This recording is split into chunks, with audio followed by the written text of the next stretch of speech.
In this video, I will be showing you how to use a 2-channel absolute mix to size volumetric wear scars from tube support plate fretting against the tube, how to size those, the depth of those indications using the signal amplitude versus the depth.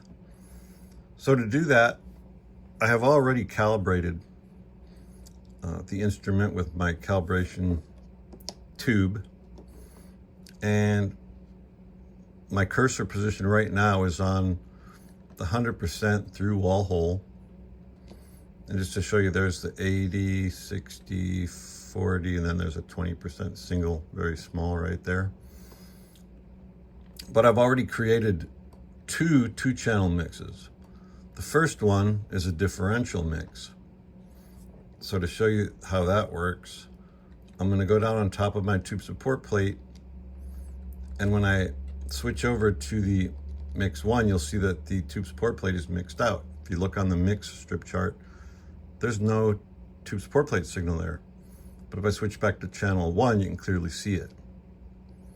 I've also created an absolute mix. That's the M2 channel.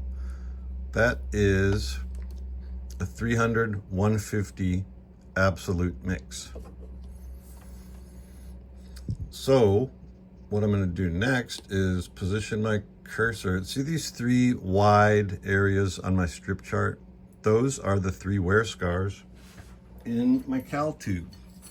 So what that looks like, 100, 80, 60, 40, 20 flat bottom holes are on this end. But on the other end is a 20% wear scar, a 40% wear scar, and a 60% wear scar, followed by a drilled tube support plate. And this is the signal that I mixed out to create my mix. So that's why there's no TSP signal here. Actually, I need to switch that over to mix 2. I'll put mix 2 in this strip chart. All right, so the TSP is mixed out on mix 1 and mix 2. Mix 1's a differential mix. Mix 2 is an absolute mix.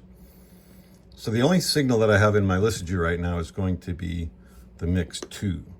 I'm going to move my cursor, and I think I'm going to null here just for the heck of it.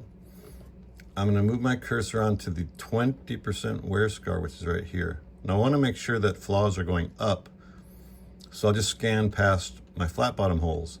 And as you can see, they're going up. Now the span's really small.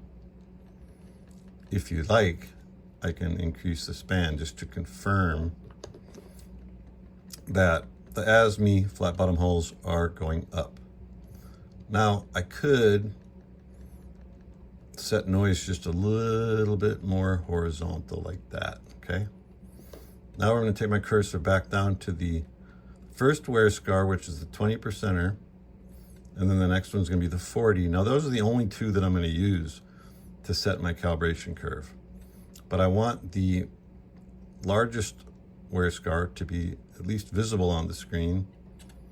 So I'm going to change my span to bring the 40% wear scar back on the screen.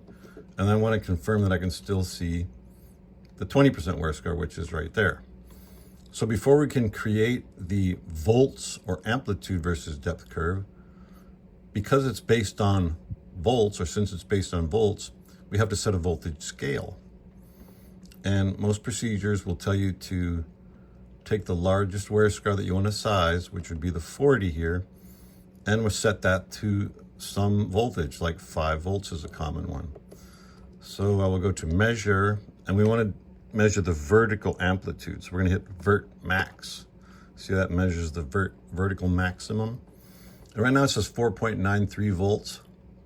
Don't pay any attention to that because we didn't set that number yet. But we want to set that to 5 volts. So I'm going to go over here, and you know, every machine button's in a different place. Might be called something else, might be called voltage normalization. But here, I use that to set this number to 5 volts. Now what I'm going to do is go into my curve settings, and I'm going to equate 5 volts to 40%. Now in truth, I had almost set this a little bit before, so it's pretty close. But to make the curve, I'm going to hit this button that says Analysis Curves, and I'm going to equate 5 volts to 40%. Now notice if I change this voltage, it changes the shape of my curve. And also, if I change these actual through wall, and if I change the actual depths, it changes my curve a lot. So if I go back, and now I try to size this with VertMax. Let me go back. Right there is the 20. Let's see, you go to Measure, VertMax. Now it's saying the 20 is 43% deep. That's because I messed my curve up on purpose. But so I'm going to go back on the 40%er, which is right there. And I'm going to make sure that that is set to 5 volts, VertMax, which it is, but that depth number is not accurate because I purposely messed it up. So go back to Analysis Curves. And now what I'm going to do is go down here. Remember, we set it to 5 volts. So we're going to change that to 5 volts. And then we're going to go over here and set that to 40%. Now that curve really is looking messed up. But that's because my center point is also not correct. So let's go back here. And I'm going to get on my 20% signal, which is right there. Notice how it's so much smaller? That's because there's a lot less metal missing. And when there's less volume of metal missing, the amplitude of your signal is smaller. So here, I'm going to measure with VertMax. Now that's 1.53 volts, and we know that's 20%. That's the 20% wear scar. So I'm going to set 1.5 volts to 20%. So back to the curves. 1.5 volts. And then I go over here and I set this to 20. Now you'll see the curve start to take the proper shape. All right, so my curve is now set. So when I go to the shallowest wear scar and I hit VertMax, it says 1.6 volts, 20%.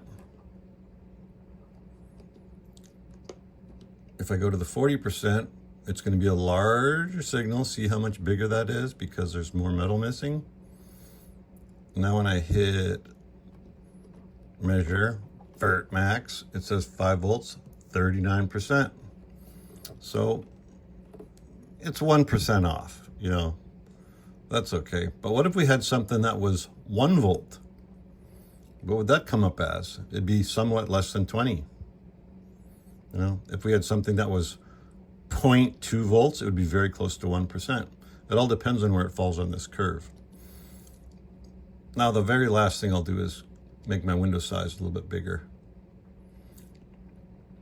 And then I'm going to scan back down over the 3 wear scars.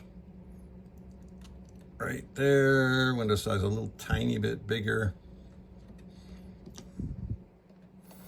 The smallest one here is the 20% wear.